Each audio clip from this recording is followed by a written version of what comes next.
Hi friends, welcome back to my channel. ఈరోజు వీడియోలో ఎండాకాలంలో ఒంటికి మంచిగా చలవ చేసే పెసరపప్పు టమాటా కర్రీ అన్నంలో రోటీలో మంచిగా కలిసే విధంగా టేస్టీగా ఎలా ప్రిపేర్ చేసుకోవాలో చూద్దాం. 10 నిమిషాల్లో రెడీ చేసుకోవచ్చు. ముందుగా స్టవ్ పైన కళాయి పెట్టుకొని ఆయిల్ వేసి జీలకర్ర వేసుకోవాలి. తర్వాత ఇందులోకి పచ్చిమిర్చి, ఉల్లిపాయలు, టమాటా ముక్కలు, కొత్తిమీర, కరివేపాకు అన్నీ ఒకేసారి వేసేసుకోవాలి. ఇలా వేసుకున్న తర్వాత కొద్దిగా ఫ్రై చేసుకోవాలి. నెక్స్ట్ ఇందులో కొంచెం ఉప్పు వేసుకోవాలి. తర్వాత పసుపు వేసుకోవాలి. ఉప్పు వేయడం వల్ల టమాటాలు, ఉల్లిపాయలు తొందరగా మగ్గుతాయి అన్నమాట. ఇలా కొంచెం ఉడికిన తర్వాత ఒకసారి అంతా బాగా కలుపుకోవాలి. ఇలా కలుపుకున్నాక ఇందులోకి ఫ్రెష్గా దంచి పెట్టుకున్న అల్లం వెల్లుల్లి పేస్ట్ కొంచెం వేసుకోవాలి. వేసుకొని ఒకసారి అంతా బాగా టమాటా ముక్క మనకి సాఫ్ట్గా అయిపోవాలన్నమాట. అలా కుక్ అయిన తర్వాత మంచిగా ఇలా ఒకసారి అంతా బాగా కలుపుకోవాలి. టమాటా ముక్కలు సాఫ్ట్గా అయ్యేంత వరకు కూడా ఉడికించుకోవాలి. ఇలా మనం స్పూన్తో చెక్ చేసుకుంటే తెలుస్తుందన్నమాట.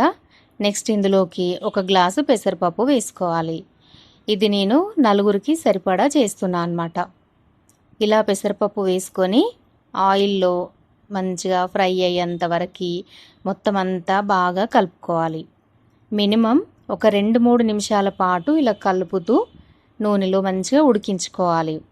టమాటా, ఉల్లిపాయ అలాగే అన్ని మసాలాలు మంచిగా ఫ్లేవర్ అంతా పెసరపప్పుకి బాగా పడుతుందన్నమాట. ఇలా ఫ్రై చేసుకున్న తర్వాత మళ్ళీ ఒకసారి మంచిగా కలుపుకొని ఇందులోకి 2 గ్లాసుల వరకు వాటర్ వేసుకోవాలి. మనం ఏదైతే కొలతతో తీసుకున్నామో పప్పు, ఆ పప్పుతో 2 గ్లాసులు కొలత వాటర్ తీసుకుంటే కరెక్ట్గా మనకి కుక్ అవుతుందన్నమాట. ఇప్పుడు ఇలా ఒక 10 నిమిషాల్లో మనకి పప్పు మంచిగా ఉడికిపోతుంది. మెత్తగా అస్సలు ఉడకొద్దనమాట. అందుకే వాటర్ క్వాంటిటీ అనేది కరెక్ట్గా వేసుకోవాలి. మనకి కర్రీ పొడి పొడిగా ఉండాలి, అన్నంలో చక్కగా కలుపుకునే విధంగా ఉండాలి. ఇప్పుడు ఇలా ఉడికించుకున్న తర్వాత ఇందులో తగినంత కారం వేసుకోవాలి. ఇందులో మనం పచ్చిమిర్చి వేసాం కాబట్టి కారం చూసి వేసుకోండి. కారం వేసి అంతా ఒకసారి బాగా కలుపుకున్న తర్వాత ఇందులో ధనియాల పొడి అలాగే చిటికెడు గరం మసాలా వేసుకోవాలి. ఇక్కడ ఉప్పు ఒకసారి చెక్ చేసుకోండి. మనం టమాటాల్లో మాత్రమే వేసాం కదా, సో మళ్ళీ ఒకసారి చెక్ చేసుకొని కొంచెం ఉప్పు పడుతుంది అనుకుంటే ఇప్పుడు యాడ్ చేసుకోండి.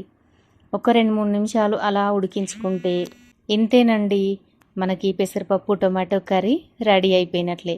ఎంతో టేస్టీగా ఉంటుంది. రైస్లోకి, రోటీలో కూడా చాలా బాగుంటుంది.